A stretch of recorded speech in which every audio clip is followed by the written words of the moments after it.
Todos hemos estado alguna vez en una casa en un lago, en una cabaña, en la montaña, ahí en el bosque, o en un pueblo, o incluso en un faro que te ha hecho pensar momentáneamente en querer abandonarlo todo y convertirte en ermitaño y vivir ahí apartado de la sociedad. Luego esos sueños de anacoreta se ven interrumpidos por la imposición del día a día, por las obligaciones, por nuestros quehaceres. Pero íntimamente esa idea permanece ahí con nosotros. La idea de algún día poderte ir a un lugar de esos apartados del mundanal ruido y ponerte al día con todos tus libros pendientes, terminar la gran novela americana que tienes guardada en el cajón, darte baños en un lago, como Colin Firth en Love Actually, y dar largos y reflexivos paseos por la montaña al amanecer, y tener un cuaderno de esos con hojas de árboles, o dedicarte a la talla de madera o lo que haga la gente en esos lugares. Las cabañas son un refugio cuando menos te lo esperas, incluso las que no existen.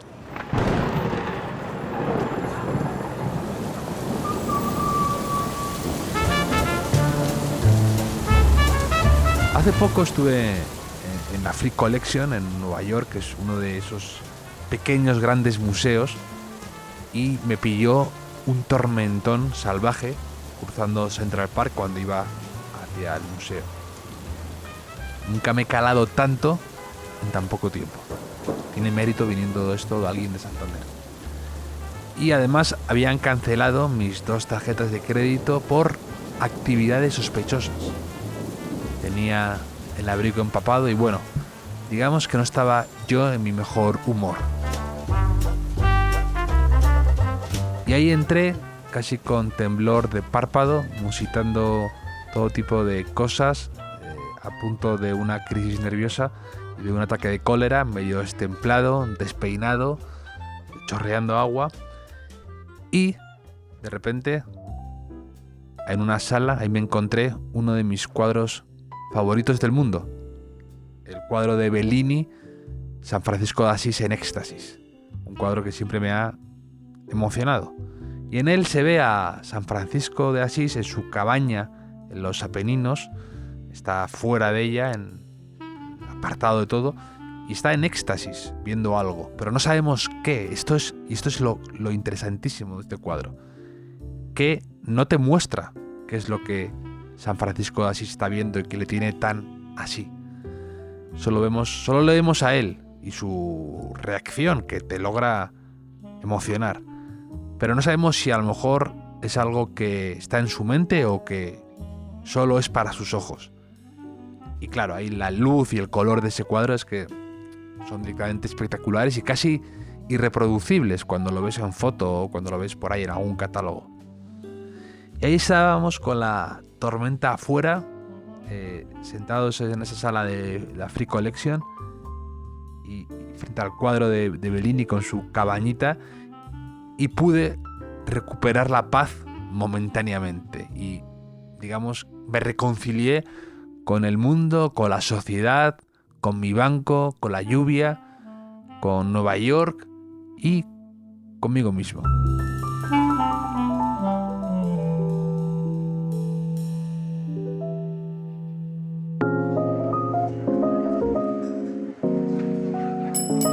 Bienvenidos al Hotel Jorge Juan con Javier Aznar, un podcast de Vanity Fair y Seagram's.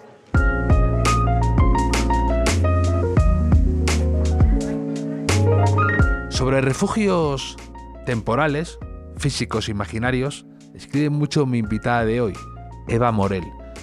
A Eva le encantan las cabañas y tiene una newsletter que se llama El Club de la Cabaña, donde comparte muchas de esas obsesiones suyas cabañiles. Así que nos vamos a tomar un chisporroteante Seagram's tónica con Eva, charlando sobre todo esto, sobre el concepto de refugio, sobre cabañas, sobre música, arquitectura, interiorismo, películas que nos han marcado, recuerdos de la infancia y lugares en los que poder recuperar la paz. ¿Cómo estás, Eva? Hola, ¿qué tal, Javier? Encantada. Eres periodista, especialista en contenido, consultora, con más de 10 años de experiencia. Te gustan las minúsculas, las cabañas y un buen libro. Sí. Quiero empezar por lo más urgente. ¿Por qué odias las mayúsculas, Eva? No las odio. Siempre pienso que cuando alguien escribe en mayúsculas está gritando. Y luego hay una cuestión de practicidad. Yo llevo en el mundo digital muchos años y al final el mundo digital es muy rápido. Cuando escribes en Twitter es más fácil escribir todo en minúscula que empezar a buscar poner la mayúscula, el tal. Y con el móvil me pasa igual, lo tengo desactivado. Y luego encuentro una especie de armonía muy romántica en que toda la tipografía sea exactamente homogénea e igual. Pero sois bastantes personas que os gustan mucho las minúsculas. Escribís todos los tweets, todo en minúsculas, los mails, los WhatsApps. Y me hace muchísima gracia. También mi amiga Leti Vila San Juan, también todo en minúsculas. Y es una cuestión casi, casi estética o política casi de vuestro gusto. Pero vamos, ese odio a las mayúsculas es una cosa... Algunos vivimos en una sociedad, Eva, con hospitales, impuestos, mayúsculas, sí, totalmente. El Banco Central Europeo, sí. Son cosas de He de decir que escribo en mayúscula cuando es un correo de trabajo, cuando no conozco a la persona o cuando hago algo así legal o escribo un artículo. Sí. Que yo sé que si no al editor le da mucha rabia tener que ponerme las mayúsculas detrás. Ahí sí al final claudico un poco. Y también envías con mayúsculas tu famosa ya newsletter, el Club de la Cabaña, que está creando una auténtica sensación. Cuéntanos un poco cómo es esa newsletter para los que no están suscritos, que deberían hacerlo inmediatamente. Pues mira, el Club de la Cabaña, el Club de la Cabaña es una newsletter semanal, sale los jueves. Y yo le llamo como el email que te gusta leer los jueves para desconectar del trabajo. Es el email que te gusta recibir, que no es el de tu jefe y no es el de Hacienda y no es el de nadie que odias. Y es un pequeño espacio para desconectar precisamente de eso, de la excesiva productividad, del estrés que nos causa pues, la vida de la rutina y laboral. Y encontrar ese huequito pequeñito pues mientras te tomas el café a mitad de mañana y te trasladas a otro lugar totalmente diferente. Encuentras pues desde la parte física de una cabaña pues a nivel arquitectura, diseño, interiorismo, etcétera, etcétera, a escapadas de viajes, a libros, a cuadros, a música, que es una parte muy muy importante además de la newsletter. Sí. Entonces es ese pequeño, ya te digo, el email que tú quieres recibir. Sí, cada día. Todas tus newsletters empiezan con el saludo de saludos desde lo más profundo del bosque. Sí. Y luego es verdad que te permite hablar, que eso sí que me ha parecido sorprendente, que te permite hablar algo tan nicho como el mundo de las cabañas, te permite hablar y mucho y muy bien sobre libros, viajes, arquitectura, interiorismo, música y todo eso alrededor, como si fuera eso, una fogata en medio del bosque. Te permite hablar de muchas historias y muchos temas que dan muchísimo juego. Si es que al final lo que es la cabaña va más allá del concepto físico que tenemos como cabaña. O sea, al final la cabaña es una parte más espiritual, más filosófica. Ese concepto de refugio del ser humano es algo que lleva con nosotros desde la prehistoria. Cuando los hombres entraban en cuevas, se refugiaban, las primeras construcciones. Entras en eso que es una filosofía de vida, que no tiene que ver con el hecho físico de entrar a una cabaña de madera en una montaña y disfrutar del paisaje. No, es un concepto mucho más grande y eso se puede llevar a la música, que te aísla y te lleva a ese lugar. Puede ser un libro que te está explicando algo muy a cámara lenta, muy basado en el paisaje o muy basado en esa parte narrativa de descripción, o puede ser una manta o un horno para hacer pan. ¿Sabes? Son al final muchos detalles porque es una filosofía. O sea, te diría casi una religión. No soy agnóstica y apóstata, entonces no puedo entrar en ese mundo, pero es casi como una religión, porque es una manera de vivir la vida. Y me parece muy interesante el hecho que si te paras a pensarlo, une a todo el mundo el concepto de querer tener una cabaña en la que refugiarte, incluso apartarte un poco y tener tiempo para ti apartado y disfrutar del entorno o de lo que sea. Porque es verdad que en todas las sociedades, independientemente del pensamiento político, religioso, económico, lo que sea, eso ha existido. Te estoy hablando de Estados Unidos en típica cabaña en Cape Cod o en el profundo bosque de Wisconsin, o te hablo de una dacha en Siberia, te hablo de también en las Alpujarras, no sé, como que une a todo el mundo. Eso es muy llamativo, que el concepto de cabaña, tener tiempo para ti, eso es muy Sí, presente. es que ya te digo, va implícito en el ser humano, porque el ser humano, a pesar de ser un ser social, que es como se le ha definido históricamente, es un ser que busca la soledad elegida. Sí. Entonces eso al final te ayuda a conocerte mejor, o sea, creo que todo el mundo necesita tener ese espacio de cabaña, ya sea virtual o no, Sí. en algún momento de su vida. Hay un poema, de hecho, que me encanta, que habla precisamente de una cabaña, que es de Yeats, que se llama Mi propio Innisfree. Y lo tengo como muy presente en mi vida también. Y ese me encanta, y habla como de su idea de ir a una cabaña con un barquito con remo y estar ahí una temporada, ¿no? Entonces, y luego eso, hay un montón de libros que hablan de eso, ¿no? Thoreau, como ahora dicen que se dice, ¿no? Con su libro Walden y todo esto. Esa idea me parece como a la gente cuando está agobiada en el trabajo o algo así, te dice, mi idea es, me encantaría poder estar en una cabaña un mes y leer, escribir, hacer mis cosas ahí y estar un poco... Sí, de hecho, uno de los comentarios recurrentes que hay cada vez que mando una newsletter o publico en redes sociales algo sobre esto es precisamente eso, es en plan de gracias porque necesitaba una cabaña donde escaparme y tú me acabas de dar ese lugar. Y luego por otro lado es como, pero te odio muchísimo porque me estás creando una necesidad que no puedo tener. Entonces, es que yo creo que es que va implícito, lo necesitamos. Sí. Por eso se ha escrito tanto a lo largo de la historia y se tiene esa parte como tan mística e idealizada de lo que es.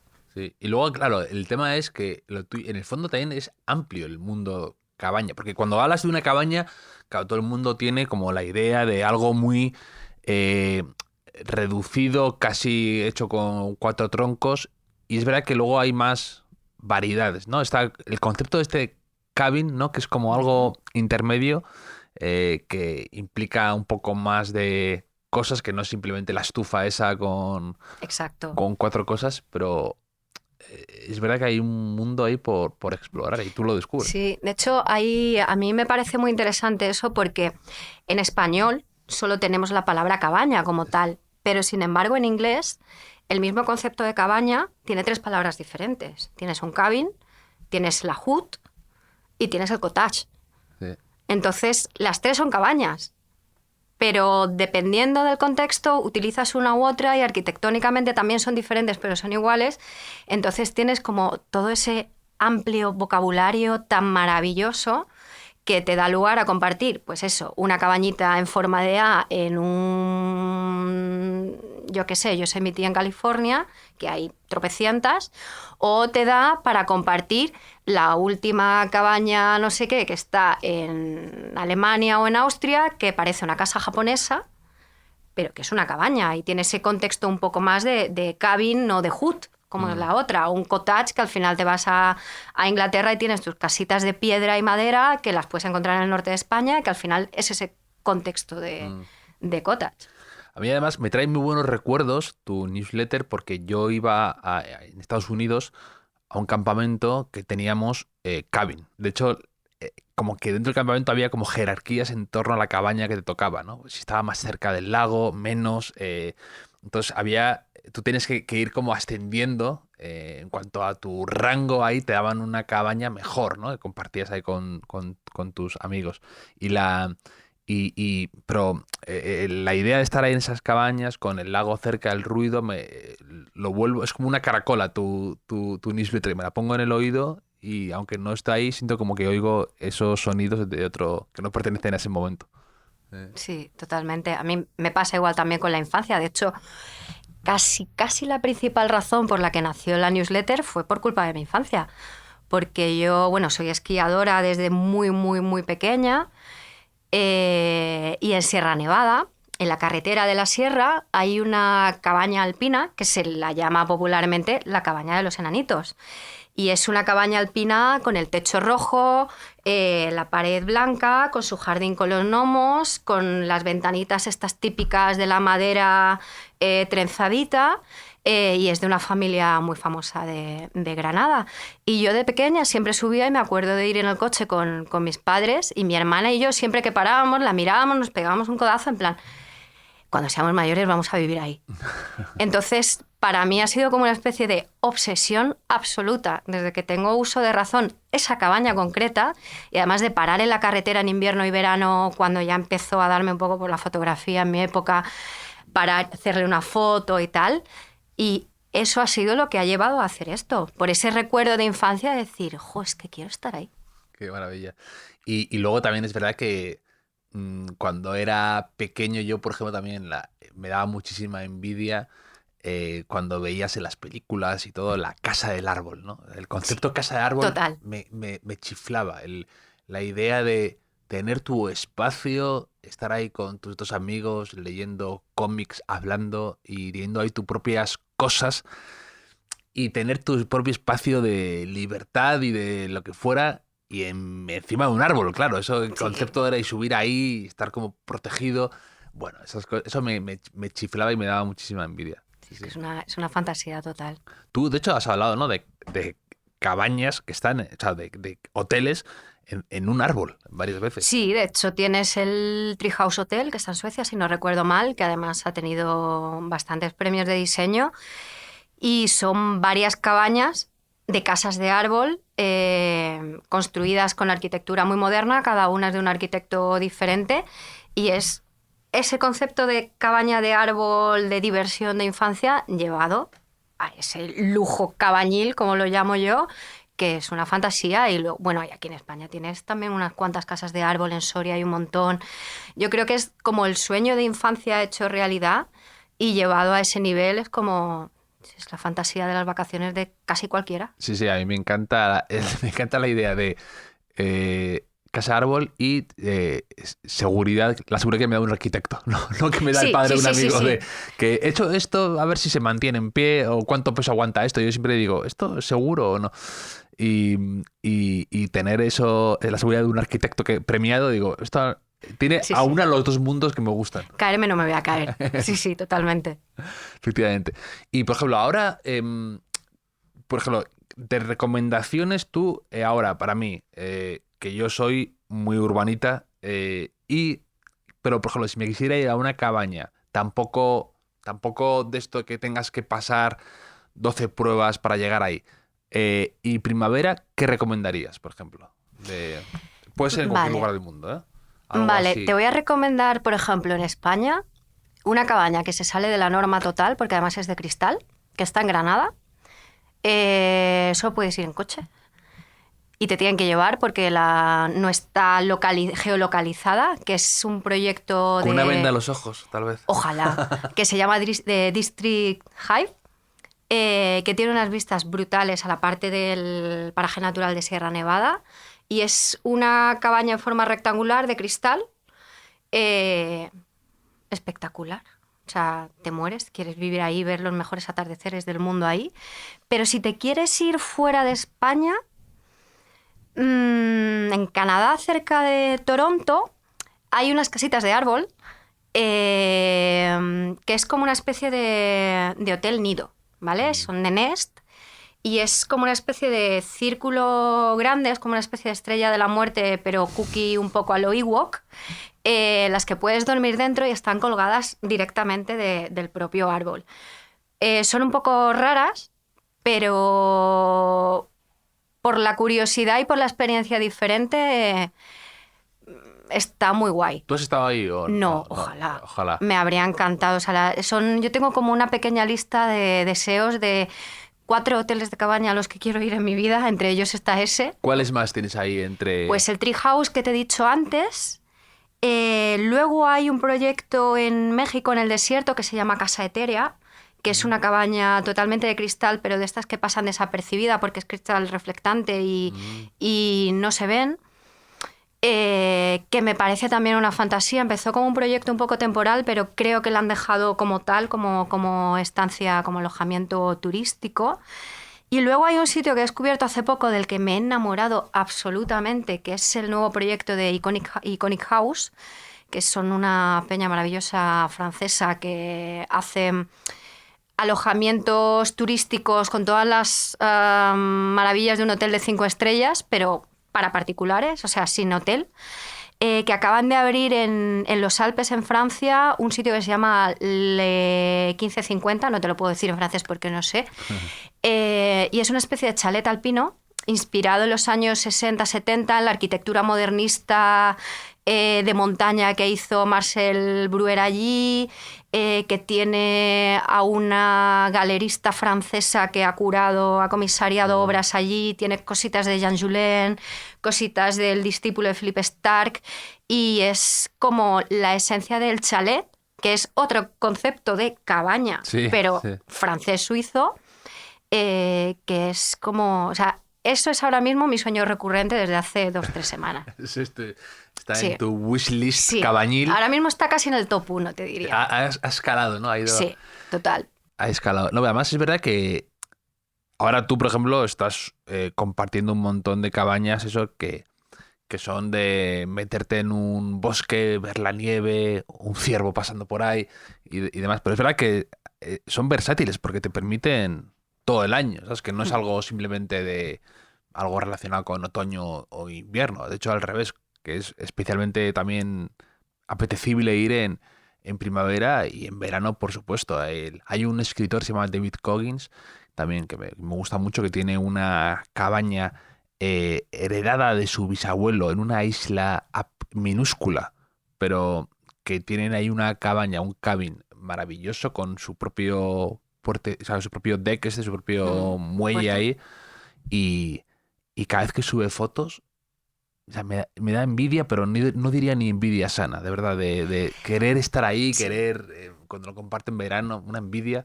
Es tremenda. que yo creo que crea eso totalmente, el ver a alguien que tiene una cabaña. Y la clave justo es lo que tú dices, o sea, lo bonito que tiene el tener esa cabaña es que, por muy urbanita que pueda ser tú o soy yo, ese lugar de escape, de repente, ver cómo cambia con cada estación del año, claro, y disfrutarlo en toda su esencia, en cada estación del año, es maravilloso. Y, por ejemplo, de cabañas y sitios espectaculares en los que hayas estado, o sea, que te haya llamado la atención, o lo que tú dices de estar ahí y decir, no puedo creer estar aquí y que me lo puedo permitir, entre comillas. Pues mira, estuve el año pasado, que me lo regalaron por mis 40 años, en Extremadura. Es un sitio muy pequeñito que es de astroturismo y tienen varias cabañas construidas al lado de un antiguo molino de semillas y de trigo y tal, que lo tienen totalmente recuperado. Para ir es un percal, porque de repente te equivocas y es un camino que es de tierra literal, te encuentras de repente una nutria pasando por delante y dices, no sé si me he perdido, no sé si voy a saber volver o dónde estoy. ¿Esto es Extremadura de verdad? Es Extremadura de verdad, pero a un nivel brutal. ¿Sabes? Extremadura, la comunidad autónoma con más kilómetros de costa. Eso nadie lo sabe, eso es pregunta trivial, mítica. Anda. Porque, claro, cuentan todos los pantanos y todo eso. Total. Todo el mundo dice, Andalucía, tal, Cataluña, tal. Lo que sí te puedo decir es que Extremadura es la comunidad autónoma con mayor número con el mayor porcentaje de cielos despejados nocturnos que hay en Europa. Y eso me enteré porque justo el sitio donde estuve, como te decía, es de astroturismo y tienen una especie de colaboración con la ESA y la NASA para... fans un poco de la astronomía o gente que tiene su telescopio Mega Pro, lo tiene alquilado desde ahí, pero lo maneja desde su casa en Alemania, y ven el cielo desde ahí. Y yo te puedo decir que el cielo más espectacular que he visto en mi vida, y he visto unos cuantos, ha sido ese. O sea, fue loquísimo. Y para mí, de experiencia cabañil, ha sido la más loca, la más intensa y realmente la más que más me he integrado ahí. He dicho, pues un fin de semana me ha sabido a poco, me podía tirar una semanita aquí leyendo perfectamente. Y te digo, fui en febrero, con graditos de menos. Y... Pero que no hace falta a veces irse para ver una aurora boreal, sino que también en Extremadura, como lo dices tú, yo no sabía, no tenía ni idea. Sí, pues es por lo visto, el 75%, son como 300 y pico días al año, no hay nubes. Esto es como hay esa cuenta de Twitter que te dice la primera vez que se ha usado en el New York Times una expresión. Pues, soy muy fan de esa cuenta de Twitter. Pues aquí yo, si hubiera una de este podcast del hotel, de primera vez que se usa esto fans de la astronomía, debería ser una de ellas. Total. Pero que no, pues eso, yo no desconocía eso de los cielos tan despejados en Extremadura. Sí que he leído, por ejemplo, alguna vez a Luis Landero, que me encanta, el escritor, hablar de los cielos de Extremadura y demás, pero no sabía que la NASA tenía ahí una especie de acuerdo con ellos para... Sí, es más, ya te digo, es NASA esa y es todo como para astrónomos aficionados. Astrónomos aficionados. Pero no me extraña que eso esté ahí. Qué maravilla. ¿Y dónde más has estado así que digas, wow? Pues mira, te voy a hacer una confesión muy grande y es que no he estado en muchas más. Ya. O sea, yo soy la primera que quiere ir a todas las cabañas del mundo, pero no tengo tiempo ni todavía me ha tocado un euromillón para poder. Y lo que dices tú, que hay algunas a las que no es tan fácil llegar y requieres tiempo, requieres planificación, requiere... Sí. A ver, sí que estuve en una el verano pasado, que para mí ha sido una experiencia muy interesante porque nunca había experimentado el mundo de la cabaña dentro del alto lujo. Y el año pasado tuve la oportunidad de ir a Chamonix a una cabaña, chalet, que se llama Le Chalet de Montblanc. Te voy a decir con esto que es la cabaña a la que Chiara Ferragni y su familia han ido alguna vez a pasar las Navidades. Se alquila completamente, pues, para particulares, familias o trabajo. Yo fui por trabajo. Y la cabaña pues tiene desde sofás de Patricia Urquiola hasta piezas hechas a mano de cristal ahora no recuerdo el nombre del autor, que era francés, que era un artista que es maravilloso. Te mezclaba muebles de gem con fotografías de la propia familia y era una familia de toda la vida de aquella zona de Alpes, que los abuelos tenían justo al lado una cabañita muy alpina de techos rojos, típica de estas preciosas de película, y les sobraba parcela y los nietos decidieron darle construir este chalet y darle un poco esta segunda vida a un lujo distinto, con unas vistas al Mont Blanc, que si lo veías un poco de fondo, que realmente, o sea, yo estuve allí y te puedo decir que dormí muy pocas horas, porque era sentarte a ver el atardecer. Fui en julio y te quedabas por la noche mirando aquello y era como increíble vivirlo de esa manera. Esto es lo que me merezco. Sí, absolutamente. De hecho, era como sí, o sea, es el tipo de vida a la que yo estoy hecha. He nacido para esto. Sí. No sabía que había nacido para estar contemplando por las tardes el Mont Blanc en un café, pero resulta que esto es... por fin encontré mi vocación. Sí, luego tenían su piscina, tenía una sauna finlandesa, un spa, mucho campo.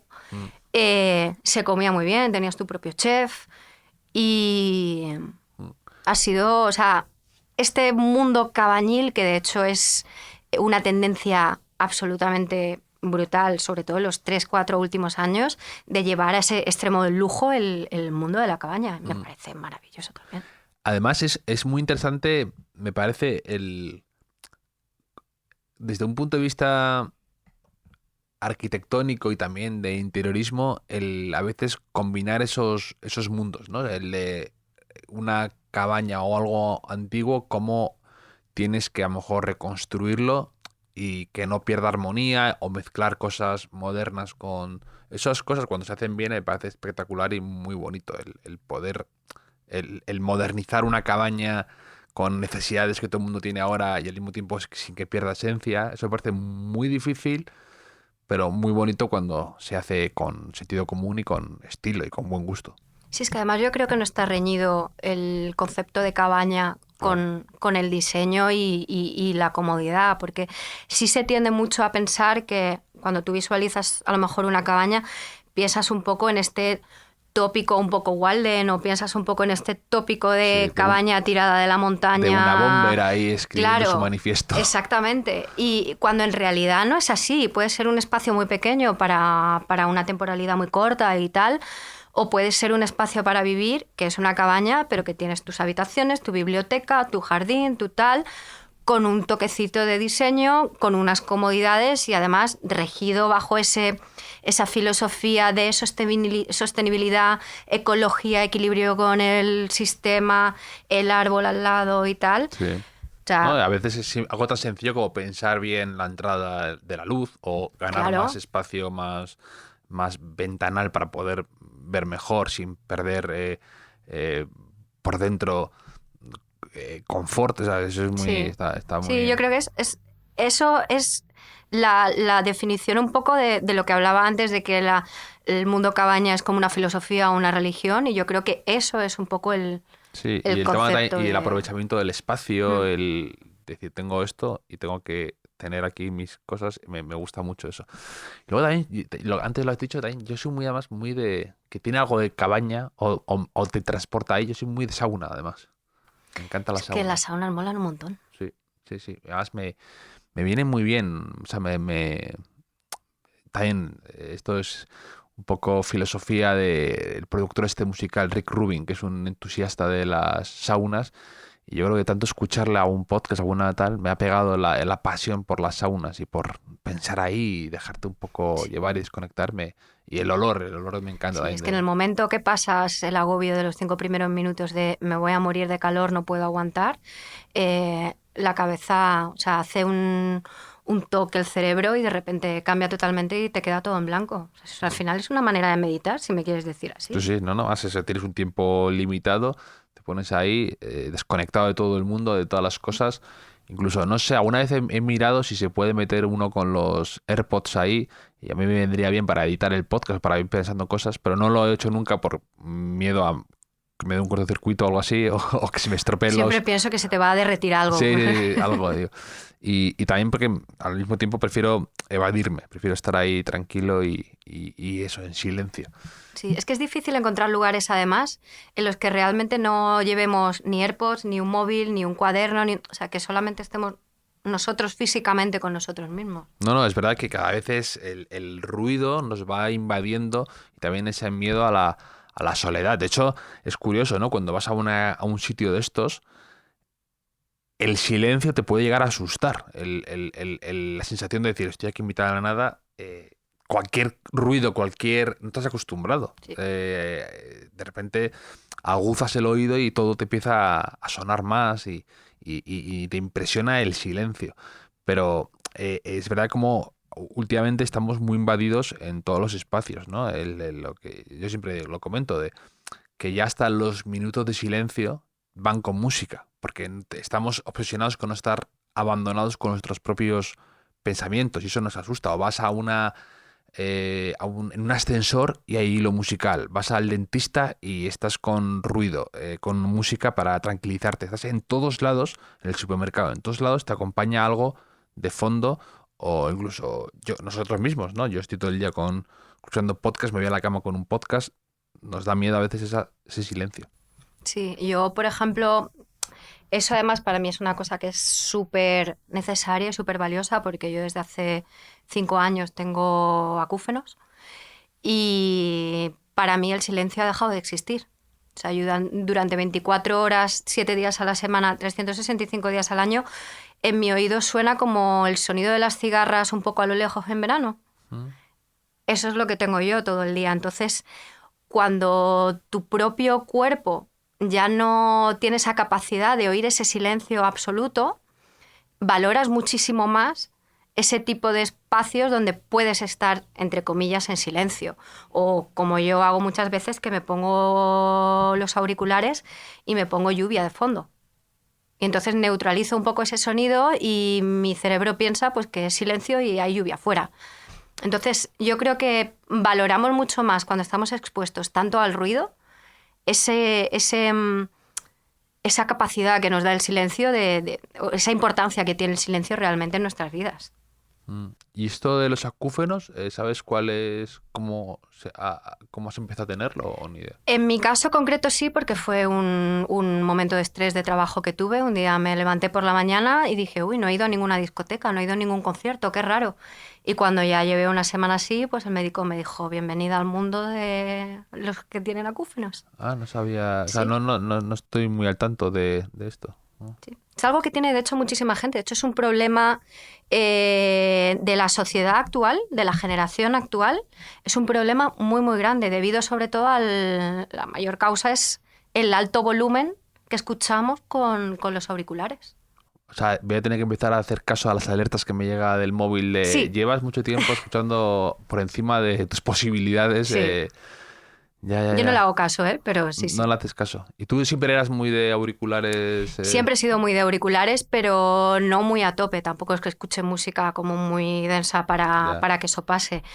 Pero bueno. A mí pues, mi profesora de inglés de pequeño me echaba la bronca porque llegaba siempre a clase con los auriculares súper altos y siempre me decía, se escandalizaba y me echaba la bronca. Pero es verdad que el tema de los oídos, cuando pierdes un poco son esas cosas que no valoras hasta que un poco pierdes esa calidad, ¿no? O sea, y pues te pasa a veces con el dolor de cuello o las jaquecas o cosas así, y dices, no valoraba lo normal que estaba. exacto. Sí, sí, Ah. es justo. Por ejemplo, y tú que eres muy melómana y hablas en tu newsletter de música, ¿qué playlist o qué discos te llevarías a tu cabaña, a tu propia cabaña? Pues mira, clarísimamente me llevaría a Olafur Arnalds, compositor islandés, que soy muy fan. De hecho, lo vi ahora en diciembre, que tocó aquí en el Teatro Pío, lo vi por sexta vez. Me llevaría a que en paz descanse a Johan Johansson en Fantasma o en Espíritu, porque falleció hace unos años. Me llevaría a Radiohead. Ahí sale la Eva Morel más noventera. Sí. Y me llevaría a Low, cualquier disco de Low, para escuchar en bucle también. Es que hay una mezcla así de... Porque luego depende del día que haga en la cabaña, o si estoy limpiando o estoy haciendo Sí. tareas de la casa, de repente sale mi pasado hardcore y me llevo a Refused. Entonces ahí... De hecho, la serie esa de Bear, que ha funcionado muy bien, que ya hemos hablado aquí mucho de ella, la primera Sí, el canción intro que es sale, un trocito de Refused. del New Noise de Refused. Sí, Sí. sí. Entonces tengo ahí una mezcla. Yo es que soy muy melómana, pero no puedo decirte que tenga un gusto Ya. concreto, porque adoro la clásica, pero tengo ese pasado un poco Eres metalero, hardcore. como tus cabañas, ecléctica, Totalmente, ¿sabes? porque luego soy muy fan de Queen. Mezclas estilos. Entonces... Yo no puedo con Queen, no puedo, no. Le pasa a la gente, es como los planetas, o los amas o los odias. No, A Queen le pasa igual. No, los planetas a mí me encantan, Yo pero... los odio con toda mi alma. ¿En serio? puedo. Pero medio... Ah, no, Málaga, no Granada. Pero bueno... Pero da igual, tengo sangre granaína. Eso te iba a decir. Pero más, bueno, en Granada hay esa especie de, ¿no?, de cuna del indie, una cantera increíble. Es como esos, como San Sebastián con la gastronomía, ¿no? Un poco Granada con la música ha funcionado fenomenal. Pero, ¿y qué música te transporta a una cabaña que no te llevarías a la cabaña? Pero ¿qué música cuando estás aquí en Madrid te transporta a una cabaña? O emulas un poco estar ahí.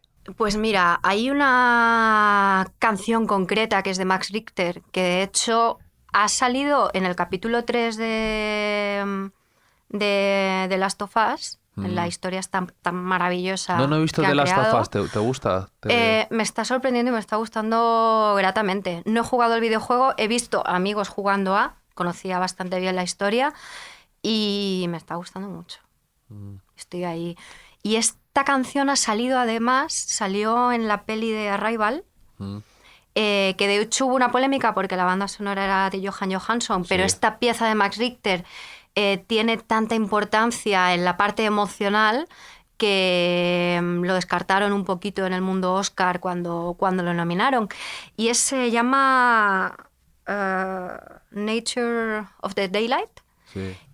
Y es una pieza que podría escuchar en bucle mucho rato porque tiene una parte muy melancólica, muy nostálgica, pero que cuando la vas escuchando es cabaña, es bosque, es naturaleza. Entonces me la puedo poner en bucle mucho rato.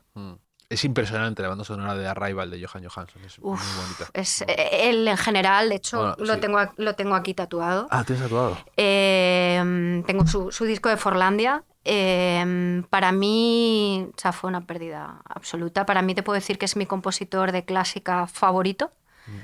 Y esa banda sonora es una lindeza. Sí. Tiene los tatuajes, además, en tinta roja. No soy una persona que pregunte los significados de tatuajes, que me parece como muy pesado, pero en tinta roja es original, nunca lo había visto. No lo había visto mucho. ¿Tiene algo así? ¿He visto alguna vez en tinta roja? El cantante de Incubus, Brandon Boyd, tenía de ahí. ¿Viene de ahí? Y era Brandon Boyd, es mi amor platónico de juventud. Ya te he dicho que tengo un pasado metalero alternativo. Es tu primer crush. Mi crush, pero era un crush Hombre, absoluto. Es que era muy guapo. Y lo sigue es muy siendo, guapo, ¿no? sigue siendo un crush brutal. Yo le vi en la Riviera cuando vinieron aquí hace un año, con Manu Quiroga, que es de Seagrams, uno de los ideadores del podcast.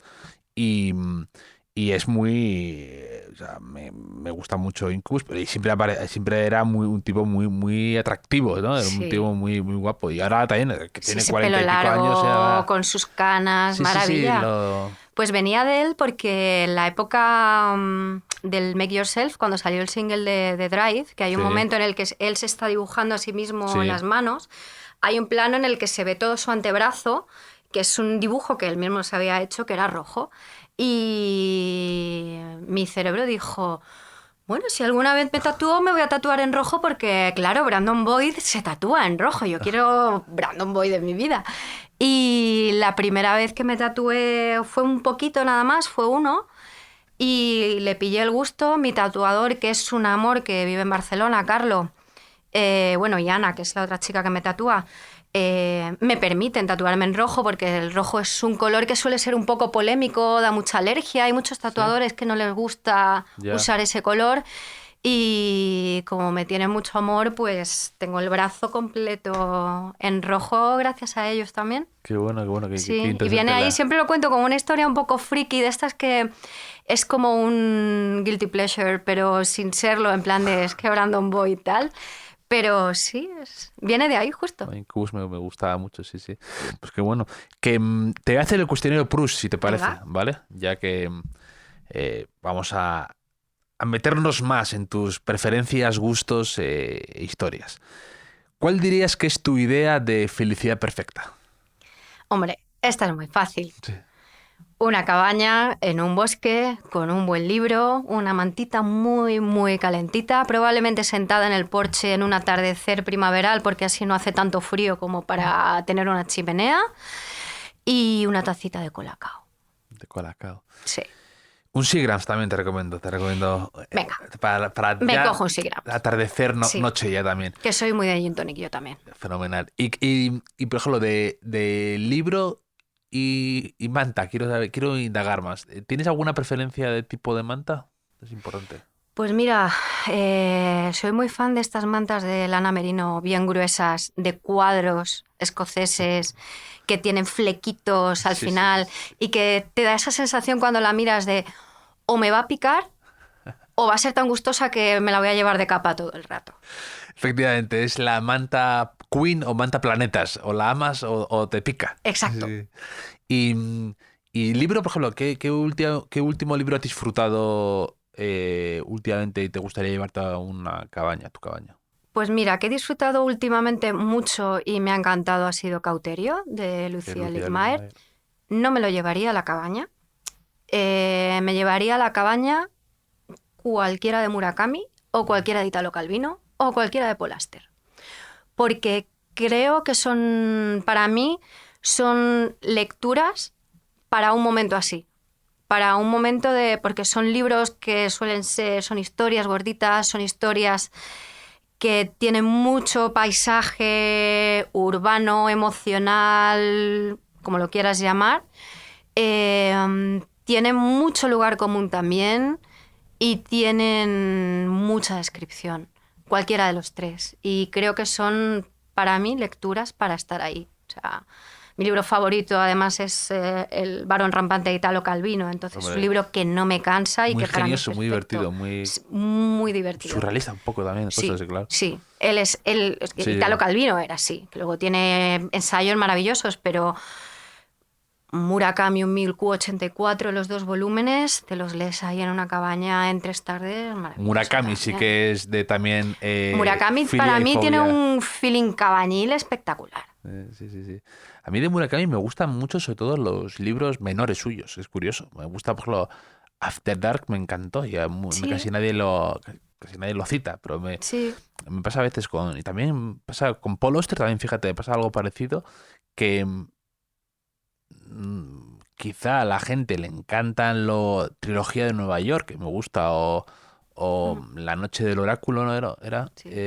Para mí, Brooklyn Follies, que es más convencional, también me lo disfruté un montón. Bueno, El país de las últimas cosas, yo creo que lo tengo empatado con El varón rampante.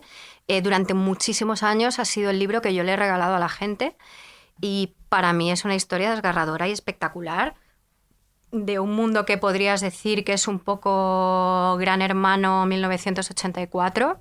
Y que incluso te lleva un poco a pensar en libros de infancia de Momo y esos hombres grises. Y también me parece, o sea, no es un libro suyo que tú digas, qué maravilla, para mí es un libro y es un libro que tiene una perfección narrativa. Sí, el otro día en mi gimnasio se han estado leyendo Momo, que me hizo gracia porque el fisio había vuelto a leer Momo, el Michael Ende, ¿no? Y entonces lo dejó al preparador, a uno de los entrenadores, y entonces han empezado a circularse Momo de repente. Esto es una estampa en mi cabeza muy bizarra ahora mismo, pero me encanta. El entrenador, un tío grande tal, leyendo Momo en el metro, me parece como también inesperado o curioso este revival de Momo. Pero yo no me leería en una cabaña, de verdad, no me leería una novela negra o de asesinatos, porque o sea, te da un microinfarto en cuanto oigas una rama partiéndose o tal. Sí, hay una cultura también, que justo lo comentaba ahora con el estreno de la nueva peli que nunca lo pronunciaré bien, de Shyamalan.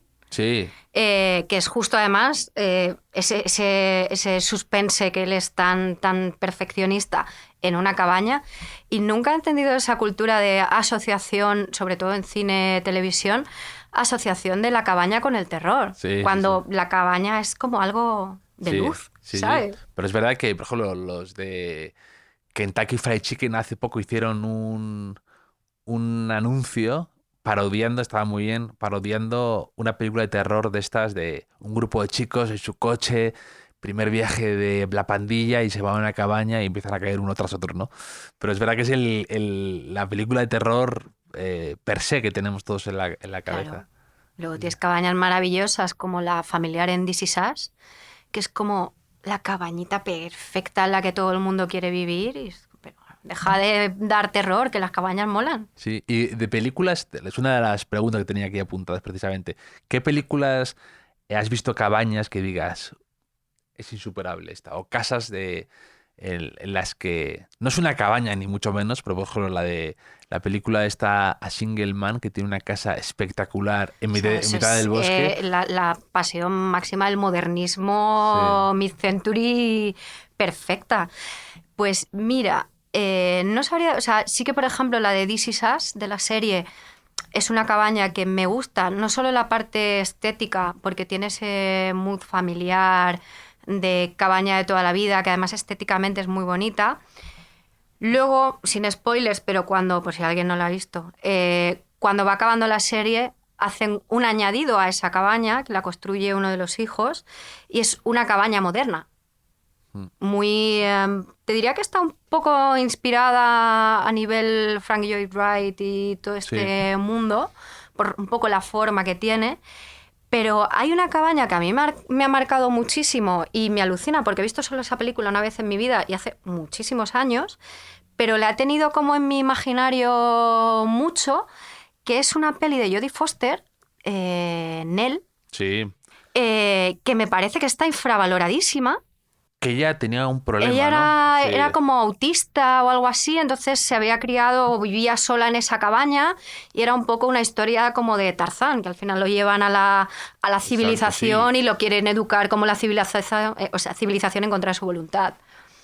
Y esa cabaña en concreto, tengo como un recuerdo en mi mente que me gusta, que entra un poco dentro de ese contexto de cabaña cutre en la que parece que entra el frío y las ventanas están rotas. Sí, pero tengo como me parece muy entrañable. Sí. A mí el concepto cabaña refugio también en el cine siempre me ha dado mucha paz. Por ejemplo, la de Los Odiosos 8, ¿no? La película de Tarantino, Sí. que está en mitad de la nieve ahí en una diligencia y llegan llegan a la cabaña y se hacen un café, todo eso como me da mucha... Me parece muy evocador.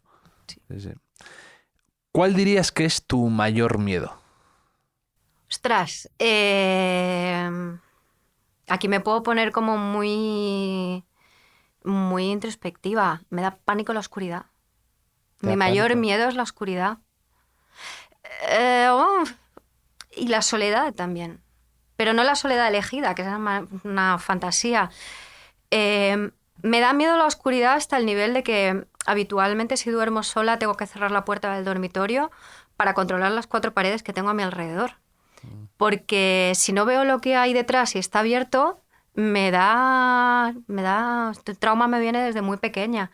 Y yo creo que tiene también que ver un poco con esa soledad, del miedo a quedarte solo y el miedo a estar solo. Si ya me juntas el miedo a quedarme solo, estar sola en una habitación y oscura, ya apaga y vámonos. ¿Y un rasgo que no te guste de ti misma? Uy, puedo empezar por muchas cosas. Hablo mucho. O sea, me gusta hablar, pero creo que a veces es problemático, porque hablo demasiado. Entonces, creo que eso a veces juega un poco en mi contra. No sé explicarlo, pero es algo que no me encaja, o sea, que no me gusta de mí del todo, que hablo demasiado. Ya, a veces la sensación de tener que rellenar silencios, ¿no?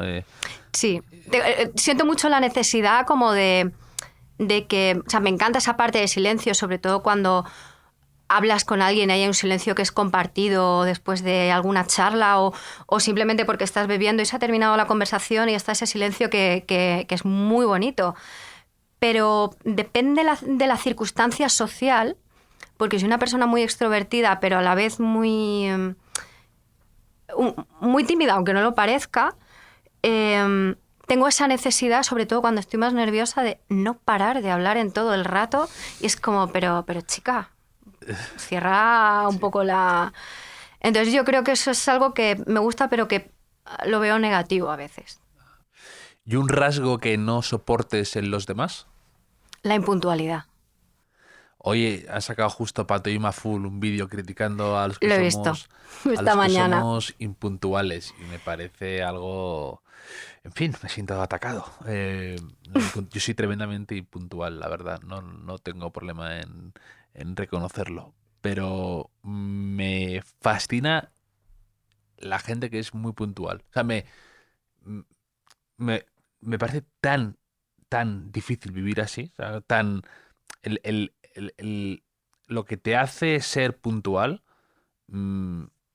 yo eso me lo extirparon de pequeño, como el apéndice. Claro, a mí me pasa al revés. A mí me parece increíble el hecho de que la gente pueda vivir siendo impuntual, quedar con alguien a la 1 y que aparezca a las 2 menos cuarto. Sí. Me ha pasado, muchas veces. Pero yo ahí tengo amigas y amigos que son impuntuales, pero de manual. Y cuando yo sé que he quedado a esa hora salgo yo de mi casa. Entonces, es como, claro, no lo entiendo yo tampoco. Es que como soy estrictamente puntual, ordenada, tengo un toque muy, muy emocional en todo, pues me cuesta. Sí. No, pero lo respeto, no me importa. No me mata tanto. Pero es verdad que, por ejemplo, Anthony Bourdain, que también me gustaba mucho, él decía que llegaba a todo, pero impuntualmente puntual ya, que él tenía que llegar un cuarto de hora antes como para mostrar un poco de consideración hacia la otra persona, y lo explicaba de una forma bastante razonable. Decían, yo no me puedo... si hemos dicho que esta entrevista a las 2, a las 2 tiene que empezar, y para que empiece a las 2 necesito que haya antes un tiempo de descomprimir, de llegar, de ver todo. Y entonces eso él lo argumentaba para llegar tan pronto a los sitios. Y me parece bien, me parece profesional, me parece serio.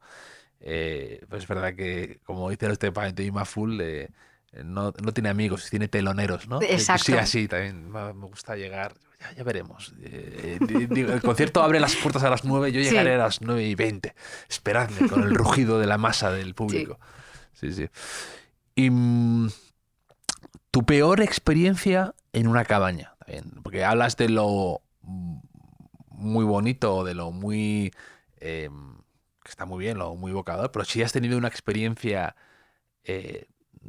rara o difícil o fallida, o que te has encontrado una cabaña inhóspita, o un asesino en serie, o un oso.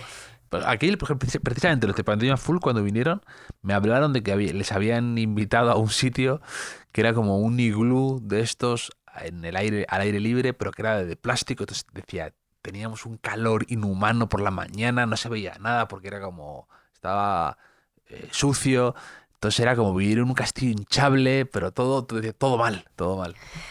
A ver, no he tenido nunca una experiencia mala, fea en una cabaña, pero sí que es verdad que he tenido como de sentirme incómoda, pues justo eso, pasar mucho calor o pasar mucho frío. El año pasado estuve en unas cabañitas canadienses por Tarifa y tal, que estoy deseando volver porque me gustaron mucho.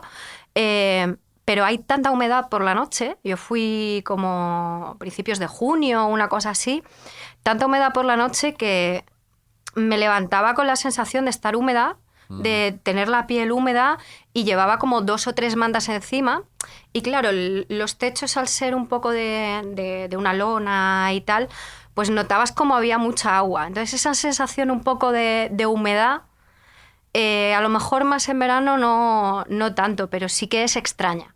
No te diría que es como una experiencia mala, al contrario, Sí. Ya te digo, tengo muchas ganas de repetir, pero sí que es una sensación no habitual. Entonces te descoloca muchísimo. ¿Y un viaje favorito, ya independientemente del mundo cabañas, que hayas hecho últimamente o que tengas en tu panteón así de viajes favoritos? ¿Cuál dirías? Pues mi viaje favorito ya lo hice, fue a Islandia y fue en el 2015. Hicimos con mi mejor amiga de viajes, que ya yo es mi mejor amiga de viajes y estrellas Michelin, todos los años es mi equipo para eso, entonces los viajes gordos los hago con ella. Qué y los bueno. estrellas Michelin los hago con ella. Qué bueno el concepto mejor amiga de viaje, porque Sí. es verdad que hay mejores amigos con los que no te gusta ir de viaje. Por supuesto. Y no es... no deja de ser tu mejor amigo por ello, pero no viajaría nunca. Y con ella viajo a donde quiera. Fuimos a Islandia, estuvimos 10 días viendo auroras boreales y tal. Y para mí fue un viaje soñado. Pero mis 2 viajes en mente y próximos, uno es a Egipto y otro a Japón. Ahora que ya dejan entrar a gente. Ya, es que Pero Japón bien, o sea, Japón es llevar mucho dinero encima para disfrutar ciertos hoteles, ciertos sitios y recorrerte, estar 3 semanitas, 4 semanitas y comer muy bien. porque claro, lo que te digo, al final eso aprovecho y ya me hago pues el estrella de Michelin de momento allí. Y llevarte tu buen libro de Murakami o de... A mí me encanta también un autor de libros del asteroide, que tiene sus libros traducidos, se llama Seicho Matsumoto, que me parece muy bueno. Me suena mucho de nombre. Ha escrito libros, escribía en periódicos como historias que iba publicando semanalmente o diariamente en periódicos. Y entonces él fabricaba historias de un poco medio, pues te diría a veces de true crime, por así decir. Tiene La chica de Kyushu, que me gustó muchísimo, El expreso de Tokio, y tiene una forma, un estilo muy particular. Como muy... Vale, me sonaba, es que El expreso de Tokio lo tengo en mi estantería. Claro, pues es una forma de escribir muy, voy a decir una redundancia, pero muy japonesa, muy pulcra, muy precisa en todo. En el expreso de Tokio es mucho de horarios, de la estación, de qué tren, qué pasó entonces, y es una investigación y me gusta mucho. A lo mejor hay gente que le parece algo, un estilo repetitivo o lento, pero a mí me gusta mucho, parece un tipo muy bueno. Y es que la literatura japonesa tiene un poco eso, tiene esa parte como excesivamente descriptiva, les va mucho en su cultura. Me pasó también con Manana Yoshimoto, de alguna novela suya que he leído, y me parece tremendamente adictivo. Sí, a mí también me gusta eso. Y entiendo que a lo mejor a alguien le cueste, pero yo lo disfruto mucho. Y por ejemplo, ¿y tú entonces qué rasgos te parecen fundamentales para un buen amigo de viaje o un buen amigo de estrella de Michelin? Hombre, un buen amigo de estrella Michelin para mí es Olga, que es el estándar. Este verano estuvimos en la Hostería Francescana y nos lo pasamos. Te vi fotos. Yo estuve hace Sí, nos lo pasamos muy bien. Y ahora vamos a Mugaritz en mayo. Ah, qué bueno. Y Hostería Francescana es curioso, además, Módena, que no es una ciudad tampoco tan visitada o conocida. Y es una preciosidad. Tiene mucho encanto. A mí me gustó mucho. Y está bien el ir a Hostería Francescana, que es un sitio muy de estrella Michelin y demás, pero todo el ecosistema que hay alrededor, que se ha formado de locales de toda la vida, de trattorias, de restaurantes tradicionales, convive muy bien y es bonito. Sí, yo de hecho comí muy muy bien. Nosotros nos quedamos en Módena y luego fuimos a Bolonia y Florencia y comimos súper bien en Módena. Pues primero tiene que tener que le guste comer. Que le guste comer, pero a todo el mundo nos gusta comer. Que le guste disfrutar de la comida. Sí. Porque al final cuando vas a una estrella o cuando vas a Casa Pepe, me da igual, yo disfruto muchísimo de la comida. Me encanta comer, o sea, porque llevo una vida medianamente sana, porque si no me movería con un carrito rollo Homer Simpson, pero tiene que gustarle mucho comer, no tener como red flags a la hora de me van a poner un cerebro de pato en el Noma, y estar muy abierto a disfrutar lo que haya, que no sea quisquillosa esa persona, en el sentido culinario. Y para viajar, para mí es muy fácil. De hecho, la gente que suele viajar conmigo está encantada porque como soy como un poco la organizadora oficial de viajes, ahora hace poquito que estuve en Burdeos, fui con unas amigas y lo organicé yo todo. Yo soy de las que tiene un Excel y va planificando un poco por días. Busca restaurantes, reservo restaurantes con antelación. Cuando mi padre cumplió 65 hace unos años, le regalé un viaje a Nueva York y nos fuimos los dos a Nueva York. Y lo planifiqué todo. Le compré todas las entradas, todos los restaurantes. Mi padre disfrutó como un enano porque era su ciudad favorita del mundo y no había ido nunca.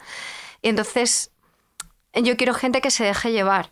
En ese sentido, que aunque tengamos un plan hecho, que ese plan puede cambiar, obviamente yo le llamo mucho la aventura organizada. De hecho, mis amigas se ríen mucho. Aventura organizada. Pero es la aventura organizada porque al final tienes una base de sitios que ya sabes que quieres ir y lo tienes controlado. Yo me empollo muchísimo todas las ciudades a las que voy a nivel gastro, a nivel de tiendas y a nivel de callejeo. Pero me pierdo. Yo no suelo coger Google Maps, a no ser que tenga que ir a un sitio en concreto, yo no cojo Google Maps. Yo miro, paseo, hago y disfruto. Y si tengo un sitio reservado, pero de repente veo que me ha encantado, llamo, cancelo y voy aquí. Por eso es aventura organizada. Entonces, gente que se deje llevar a ese nivel, encantada para viajar. Que no le importe viajar en avión, que no le importe viajar pues, en tren o conducir en coche. Pero es eso, gente que disfrute pues de ese... que no sea maniática. Hay mucha gente muy maniática cuando viaja que es como, no, es que hay que ir aquí o hay que hacer eso. Sí. Yo tengo ese toque, pero está limitado. Ya. Y en ejemplo, este es un podcast muy neoyorquino. ¿Cuáles son tus sitios favoritos de Nueva York? O a los que irías si en 24 horas pudieras ir a Nueva York, ¿qué visitarías? De a lo mejor un sitio que quieras ir, un restaurante, un bar, lo que sea. Pues iría al MoMA sí o sí, porque o sea, me encanta. Comería un slice de pizza en un sitio, ahora no recuerdo el nombre, pero es justo en Brooklyn. Cuando pasas el puente de Brooklyn, hay como una explanada muy grande y empieza como la calle principal. Y ahí en la esquinita, una compañera mía de trabajo que vive allí, me recomendó un sitio de pizza muy casero que lo llevan unos judíos, que la pizza, pues te puedo decir que es como 50 centímetros o sea, 40 centímetros de diámetro. Y ahí he comido la mejor pizza con pepperoni que he comido en mi vida. Pero vamos, o sea, babeo todavía. El nombre te lo sabes, pero no lo quieres compartir. Recuerdo, no pasa de nada. verdad, no recuerdo el nombre, lo puedo buscar, pero no recuerdo el nombre, de verdad, pero me lo guardo para mí. Lo pondré en las notas del podcast. Y probablemente me cogería ahí un pastrami de Katz bien cogido, porque eso es obligatorio.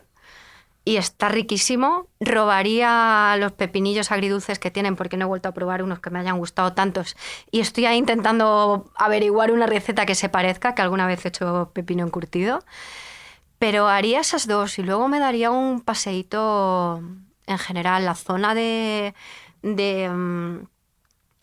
Naciones Unidas, de la ONU. Hay una parte de edificios al lado que acabo de entrar en blanco ahora mismo y no recuerdo el nombre, que son unos edificios de ladrillo súper bonitos que están justo enfrente de Naciones Unidas, que si me acuerdo de repente me saldrá y te lo diré. Me parece un lugar precioso, muy de principios de siglo, cuando empezaron los irlandeses a emigrar a Estados Unidos, y me parece una zona preciosa para pasear. Total. Bueno, aquí tenía la del Crash, no, ya hemos pasado por tu... Pero te puedo decir que también estoy enamorada de Keanu Reeves. También, O sea que... bueno, yo le regalé un libro de Keanu Reeves a Isabel Coixet porque también era un libro japonés además, porque era muy fan de Keanu Reeves y lo dijo en el podcast, que era como uno de sus amores, que además me gusta que ha habido de repente Sí, un reboom de Keanu, sí. A mí nunca me encantó como actor, fíjate, pero sí que me cae bien él, me parece un tipo peculiar. Esa es la leyenda urbana que hay suya, que dice que es inmortal. Sí. Hay uno de los cuadros, de hecho, por el que empieza, que creo que es del 1400 o 1500, hay un cuadro que además está expuesto en la Uffizi de Florencia, que fue como el inicio de esta. Yo me acuerdo cuando estuve ahí, de repente pasé por el cuadro, le hice una foto y fue como, mira, pero si es el Keanu inmortal. Y es la mejor leyenda urbana que tiene Internet ahora mismo. Que es el Jordi Hurtado de Estados Unidos, ¿no? Es que no envejece, sí envejece, pero es que envejece muy bien. Sí, como Brandon Boyd también, ¿no? Y es que se parecen un poco los dos, sí, ¿no? También tiene un rollo así, el ojito achinado y... Bueno, es que Keanu Reeves también tiene como, ¿no?, raíces de Hawái. Hawaiano. Y también medio esquimal también, creo. Sí, no sé. creo recordar, tiene una mezcla así como muy guay. Sí, de esto que dices, o puede salir muy mal o puede salir muy bien. En su caso salió fantástico. Sí. ¿Cuál es tu peli favorita de Keanu Reeves? No... Mi peli favorita de Keanu Reeves. Uy, ahí me has pillado totalmente. Estoy siendo muy fan ahora mismo de todo lo que está haciendo de John Wick. O sea, soy adicta a John Wick. Son muy divertidas. Pero... Constantine. La del vampiro, ¿no? Sí, eso me gusta muchísimo. Y la del abogado, entrevista con el vampiro, no, entrevista con el diablo. No, pacto con el diablo. Que sale esas dos son dos personajes que son muy paralelos. Sí. Y con cualquiera de las dos. Y me acuerdo de eso, que en Speed, y luego no salió en Speed 2. Ah, ¿no? sí. Que no- Ahí hubo movidita. En Speed 2 no salió y me acuerdo perfectamente de verla en el cine y que le dice Sandra Bullock a su nuevo novio, porque hablan como de Keanu Reeves, que ya no está, y dice, mi anterior novio no era nada romántico, me regaló un spray antiviolador por mi aniversario. Por tu aniversario". Es verdad. Así que tiene, es difícil hacer una película peor que Speed 2. O sea, que Speed, que era la velocidad, la adrenalina, algo que te transmita eso, llevarlo a un crucero, ¿no? Que es la cosa menos Horrible. que te transmite menos velocidad del mundo. Sí, O sea, me parece sí. una idea Pésimo. descabelladísima, ¿no? Decir, Que vamos a- salió tan mal como podía haber claro, salido. ¿no? Pues decir, dame algo que entre un crucero y un oso disecado son las cosas que menos te transmiten movilidad, rapidez. Totalmente. Increíble. La primera película que viste 2 veces en el cine, que te acuerdes de querer volverla a verla. O Matrix. Matrix, que precisamente con Keanu Reeves. Pero no fue por entenderla, fue por ver otra vez a Keanu Reeves, claro. Sí, y por verla otra vez. Sí, Matrix fue la primera que tengo recuerdo de haber ido 2 veces a verla al cine. ¿Y el primer disco que te compraste con tu dinero, te acuerdas? Sí, pero no lo puedo decir en voz alta. No, no. Por favor, compártelo aquí. He venido a... Había una cantante en mi época que se llamaba Lidia, Lidia, me suena un montón. con Sí, Y, sí. y eso fue el primer compact disc que me compré con mi dinero. Ahora me arrepiento mucho. pero- ¿Lidia no tenía acaso un videoclip como en una cosa de skaters o algo así? ¿O de patinadores o algo así? Pues no lo recuerdo. O sea, sé que fue ese el Y- que me y- compré. El segundo que me compré ya fue más un poco... Una decisión más. Fue Nirvana.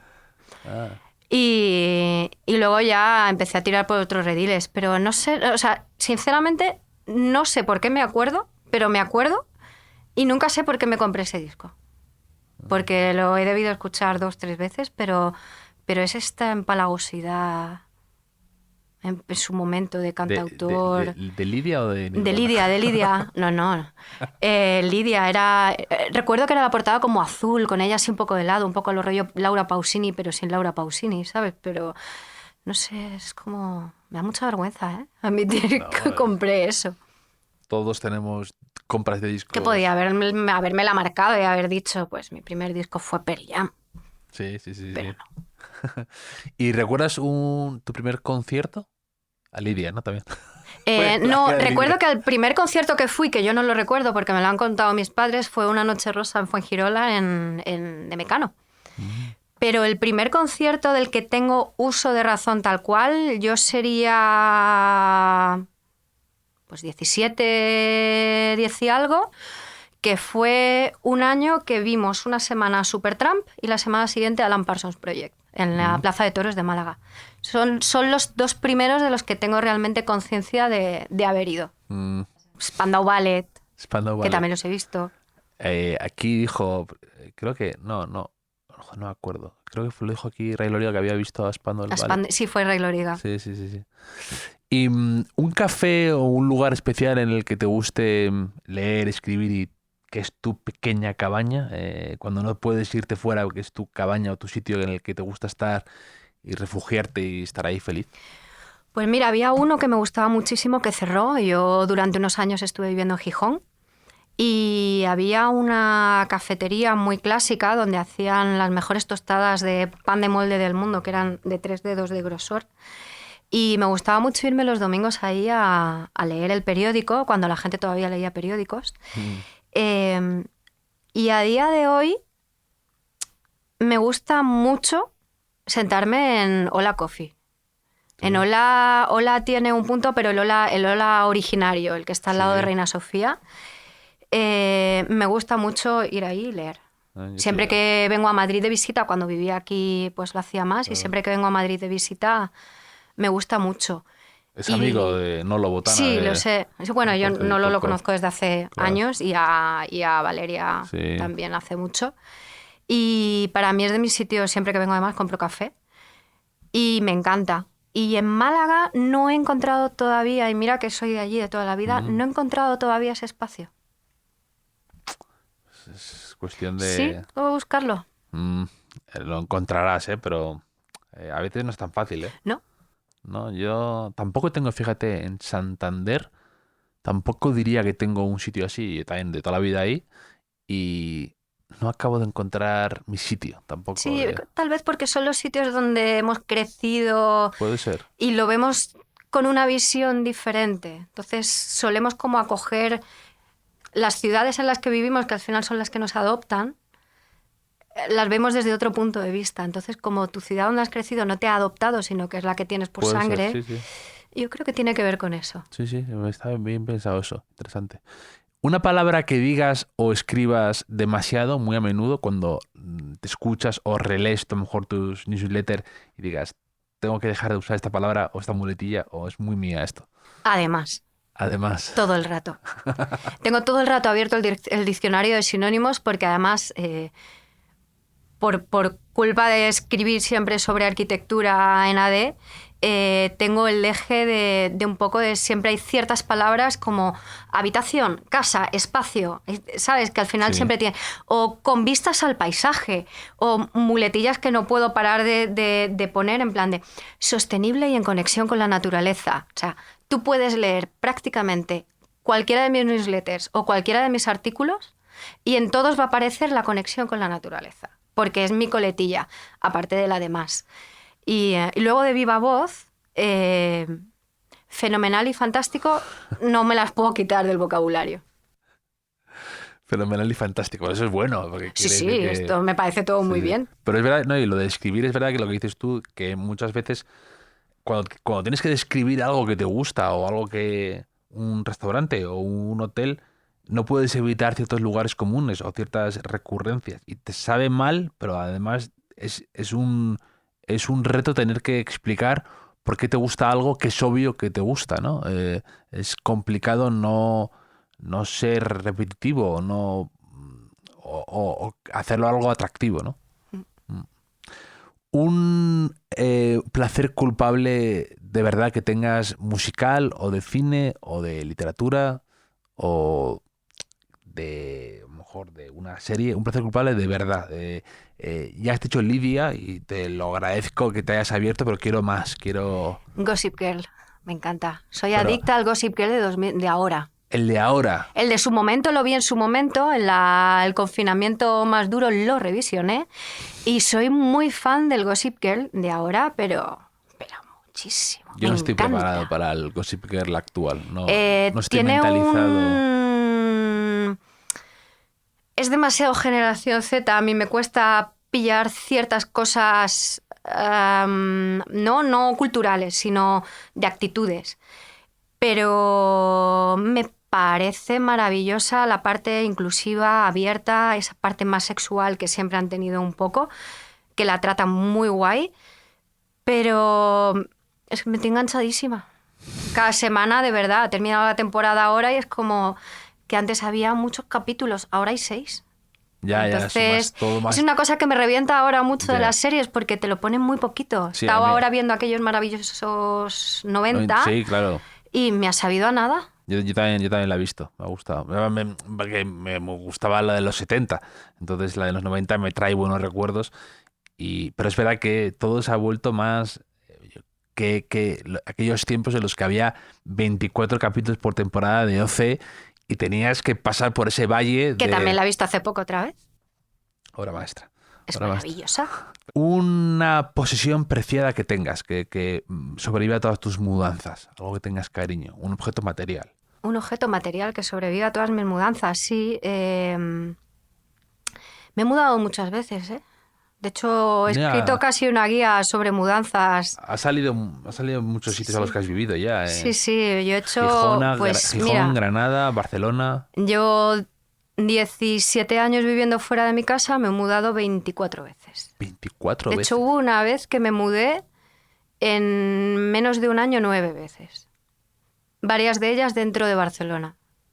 En un año 9 veces te mudaste. Sí. Sí, son muchas. Sí, tuve muy malas experiencias. Fue un momento extraño de mi vida. Un año 9 veces. Sí, de hecho mudé hasta de ciudad porque fue en Barcelona, Gijón, Barcelona y Málaga. Todo en un año, un poquito menos de un año. Sí, fue una época rara de mi vida, pero llevo siempre tengo hay dos cosas un poco siempre que llevo, que son ciertos libros que siempre vienen conmigo pues desde que me independicé por primera vez y me los compré y van siempre conmigo. Y luego tengo varios objetos, pero tengo una cajita redonda pequeñita tipo joyero que es de mármol, que es de mi abuela, de mis abuelos, de la casa que ellos tenían en La Herradura, en la costa de Granada, y que la tengo desde hace muchos años.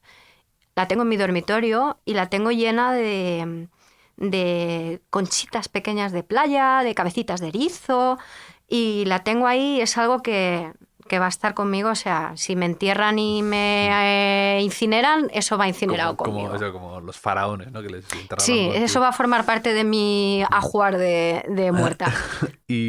Pero, por ejemplo, los libros, los pobres están, cada vez que ven una caja en tu casa, dicen como el meme ese de oh shit, here we go again, ¿no? Sí, es una pesadilla porque además es como, no me puedo creer, es que haces 10 cajas de libros, hija, pero a las pequeñitas haz más. Para mí lo peor de una mudanza es el libro. ¿Y algún mentor o mentora, alguien que te haya abierto camino o te haya enseñado cosas útiles para tu vida? ¿Quién dirías que si has tenido a alguien así? No he tenido una figura así per se que digas, pues, yo qué sé, X, me ha influenciado un buen tanto. Jefe o alguien así que a lo mejor intervino en tu vida y te ayudó, te enseñó muchas cosas. Sí que, por ejemplo, mi jefe de mi agencia de Publi, antes de entrar en Flipboard, fue una persona que me apoyó siempre muchísimo a nivel de trabajo cuando yo estaba en arte allí, y fue la persona que me animó a dar el salto que ha hecho que esté donde estoy hoy, y me animó a dejar la publicidad y volver al periodismo. Y empezar a trabajar en Flipboard, que llevo pues 9 años ya. Y él fue el que me dijo, venga, haz las entrevistas, yo te guardo la sala, haz esto. Sí que él fue un poco así. Luego al final yo creo que puede ser muy tópico, pero mi madre, mi padre me han abierto puertas desde que era pequeña a hacer lo que yo tenía vocación y lo que quería, y además viviendo en un mundo al que mi padre es aparejador, entonces hay cierta costumbre de que los hijos de aparejadores hagan aparejadores o arquitectura. Entonces siempre es como ese tópico que existe implícito en que si tú eres el primogénito, tú haces arquitectura. Sí. Y en mi caso no sucedió así, y me dieron puerta abierta a hacer lo que yo quería, me animaron a escribir, yo escribo desde muy pequeña, me animaron y ellos han sido un poco esa guía a nivel profesional y de hecho, y personal. Cada vez que tengo una duda existencial de trabajo o de vida, son las primeras personas con las que hablo. Entonces me han ayudado a elegir y a decidirme en plan para un puesto de trabajo incluso. Entonces... Para mí, pues podría decirte que aunque suene así como un poco ñoño, pero son ellos. En mi caso también te digo lo mismo. Y no me parece para nada ñoño. Al revés. ¿Sabes qué pasa? Que con el tema a veces de los padres, me da rabia que se tengan que morir para que la gente diga algo bonito o escriba algo sobre ellos. Me leo libros y libros y libros de gente traumatizada por sus padres o por lo que sea. Y luego... El otro lado de la moneda, cuando has tenido la suerte de tener a lo mejor unos padres, lo que dices tú, que te han abierto puertas, te han ayudado, te han enseñado cosas, te han aconsejado, parece que se tienen que morir para poder escribir algo bueno de ellos, o para acordarte, o para hacer una película homenaje, un libro homenaje, lo que sea, el duelo, pero en vida a veces parece que es lo que dices tú, ñoño, o cursi, o que... redundante, ¿no? Y yo creo que a veces hay que decirlo, y supongo que ellos lo agradecerán. Sí, además es eso. Yo, por ejemplo, que a mucha gente le pasa que al final es tu familia de sangre y te tienes que llevar porque no te queda más remedio, pero hostia, a mí mis padres me caen bien. Sí. Mis padres son mis amigos, viajo con mis padres. Ya te he dicho, he ido a Nueva York con él, el año pasado ahora en septiembre estuvimos en Venecia con ellos. Porque ya te conocen y cumplen, son puntuales y claro, sí, saben que si no... Y se ciñen a tu Excel. Totalmente. Pero me caen bien, igual que mi hermana. Mi hermana me cae bien, también me ha apoyado mucho, pobrecita, que si no digo ahí parece que... no, pobrecita. Estaba que tu hermana escuchándole diciendo, no salgo. Mi hermana es un amor. Pero es eso, o sea, yo creo que ha salido antes en lo de la cabaña, ¿eh? Sí, también. Yo creo que es muy guay que tus padres te caigan bien. Sí. Y que te lleves bien con ellos hasta el punto de viajar o de salir a hacer cosas y disfrutar y de hablar con ellos de cualquier cosa que te dé la gana sin tabú absolutamente ninguno. Y yo es algo que agradezco mucho porque no es habitual. Yo veo las relaciones de muchos amigos con sus padres y tal, y yo tengo una suerte. Sí, sí. Y ya te digo, es que mis padres son mis amigos. Me caen muy bien. Y me caería muy bien si no fueran mis padres también. Porque son personas que tienen un feeling conmigo. Al final va eso un poco de la energía. Claro. Y para acabar, si tienes un lema o un consejo que te guste tener a ti presente, o decirlo o compartirlo con gente. Algo que tendrías a lo mejor en tu despacho ahí escrito. No te lo tomes todo demasiado a pecho. Y le pondría un punto y seguido, llora más. Llora más. Pero lo de no te lo tomes demasiado todo tan a pecho, ¿es porque tú te lo tomas todo tan a pecho, muy a pecho, o porque no lo haces? O intentas no, lo hago demasiado. O sea, yo soy visceral en muchísimas cosas a unos niveles. Soy una persona muy perfeccionista, entonces eso me crea una presión sobre mí misma muy grande. La mayor parte de las veces un síndrome de la impostora a nivel personal y a nivel laboral brutal. Entonces, como me lo tomo todo a la tremenda, todo es como muy personal para mí, es un leitmotiv que lo llevo teniendo muchos años. Porque si no, al final me puede la ansiedad, me puede el estrés, me puede todo, me ahogo en un vaso de agua. Y es como, chica, no te lo tomes todo. Y entonces ya llevo años que fluyo. Como la frase que me encanta es, tú fluye. Ya verás cómo... Y fluyo. Pues Eva, me lo he pasado fenomenal charlando contigo y descubriendo el mundo de las cabañas, que todo el mundo que le interesa que se suscriba al que se suscriba a tu newsletter, el Club de la Cabaña, que es altamente recomendable para evadirte y buscar literal o metafóricamente ese refugio, esa cabaña que a veces todos necesitamos para fluir. Pues muchas gracias, ha sido un placer y me lo he pasado súper bien.